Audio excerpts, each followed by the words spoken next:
dikasihi dalam Kristus Yesus. Bertemu kembali bersama Kanuke. Saya dari Persekutuan Kaum Perempuan. Gak kerasa ya adik-adik ya, sudah 4 bulan kita tidak bertemu di saat teduh pelayanan anak ini. Tapi hari ini Kanuke akan membawa sate untuk adik-adik semua. Nah, kita akan membaca firman Tuhan. Pembacaannya terambil dari 2 Petrus 1 ayat 16 sampai 18. Kanuke ulang kembali, 2 Petrus 1 ayat 16 sampai 18. Disiapkan firmannya, dan sebelum kita membaca firman, kita akan berdoa bersama-sama. Mari tutup mata, lipat tangan, kita berdoa. Tuhan Yesus yang baik, kami mengucap syukur pada hari ini Kanuke dan adik-adik bisa bersama-sama berdoa dan mau mendengar firman-Mu untuk menjadi berkat rohani bagi kami semua. Buka hati dan pendengaran kami, dan kiranya Roh Kudus yang ada di dalam hati kami membantu kami untuk kami dapat mengerti akan firman yang akan kami baca pagi ini. Ampunilah dosa kami dan buatlah kami menjadi manusia baru di dalam-Mu. Di dalam nama Tuhan Yesus Kristus, kami sudah berdoa dan mengucap syukur. Amin. Pembacaan firman terambil dari 2 Petrus 1 ayat 16 sampai 18. Kakak akan bacakan. Sebab kami tidak mengikuti dongeng-dongeng isapan jempol manusia ketika kami memberitahukan kepadamu kuasa dan kedatangan Tuhan kita Yesus Kristus. Sebaliknya kami adalah saksi mata dari kebesarannya, sebab ia menerima kehormatan dan kemuliaan dari Allah Bapa ketika datang kepadanya suara dari Yang Maha Mulia yang mengatakan, inilah anak yang kukasihi, kepadanya lah aku berkenan. Kami sendiri mendengar suara itu datang dari surga ketika kami bersama Dia di atas gunung yang kudus.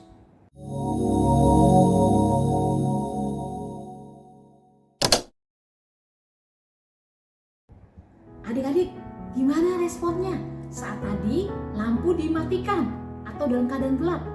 Sudah pasti ya adik-adik ya, gak bisa melihat mata kita apa yang ada di sekitar kita atau benda-benda apa yang ada di sekitar kita.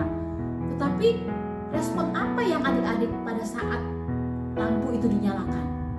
Pastinya dengan kedua mata kita bisa melihat apa saja yang ada di hadapan kita. Begitu juga Tuhan menginginkan kita, saya dan adik-adik untuk dapat menjadi terang. Nah, tokoh firman yang akan kita baca dalam pembacaan kita tadi itu adalah seorang tokoh yang bernama Petrus. Siapa yang tahu tentang Petrus? Pasti adik-adik tahu semua. Ya, benar. Petrus adalah salah satu murid Tuhan Yesus dari 12 rasul. Petrus menuliskan kitab yaitu 1 Petrus 1 dan 2 Petrus. Nama lain Petrus adalah Kefas yang artinya batu karang. Pekerjaan Petrus sebelumnya adalah nelayan atau penjala ikan di Galilea. Tetapi pada saat dia bertemu dengan Yesus, dia menjadi murid Tuhan Yesus dan dia dijadi sebagai penjala manusia. Jadi dulu penjala ikan, sekarang dia adalah penjala manusia. Petrus percaya dan yakin kepada Tuhan bukan hanya karena dongeng manusia, tapi karena dia langsung melihat Tuhan Yesus. Dan ia menjadi saksi Tuhan Yesus untuk memberitakan firman Tuhan. Dan Petrus diperumpamakan seperti lampu yang membawa terang bagi ruangan yang gelap. Saya dan adik-adik serta semua orang percaya pada Tuhan Yesus dapat menjadi terang untuk sesama, untuk teman-teman kita, orang tua, dan juga orang-orang yang ada di sekitar kita. Dengan cara bagaimana? Ya, satu, misalnya membaca firman Tuhan, sering berdoa pada Tuhan, memuji, memuliakan nama Tuhan, membantu mama di rumah, sekolah dengan baik, belajar dengan giat di sekolah, dan jangan lupa rajin sekolah minggu. Sama seperti Rasul Petrus, semua kita lakukan dengan baik sehingga kita dapat menjadi alatnya, alat untuk Tuhan, sehingga menjadi terang dan saksi kebaikan Tuhan yang luar biasa di tengah pergaulan adik-adik, di tengah lingkungan maupun di keluarga. Kehadiran kita menjadi berkat bagi banyak orang. Dimulai dari hal kecil, dari saat ini adik-adik dapat menjadi saksi melalui perbuatan adik-adik.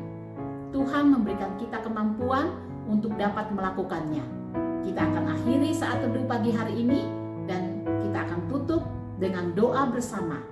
Kita lipat tangan, kita tutup mata kembali dan kita akan berdoa. Terima kasih Tuhan Yesus untuk firman-Mu yang sungguh luar biasa. Tuhan, jadikan kami Petrus di masa kini untuk kami mampu menjadi saksi dan alat terang-Mu di tengah kehidupan kami, baik di keluarga, di lingkungan rumah maupun di sekolah kami. Mampukan kami sekalipun kami masih anak-anak untuk kehadiran kami dapat menjadi berkat bagi orang-orang di sekitar kami. Jadikan kami anak-anak-Mu yang takut akan Tuhan dan mau terus rajin untuk datang sekolah minggu. Terima kasih Tuhan atas semua kasih, kebaikan, dan berkat-Mu yang luar biasa untuk kami. Di dalam nama Tuhan Yesus Kristus, kami sudah berdoa dan mengucap syukur kepadamu. Amin. Bye-bye adik-adik. Jangan lupa untuk terus menjadi terang dan menjadi berkat bagi banyak orang. Datang sekolah minggu setiap hari Minggu. Bye.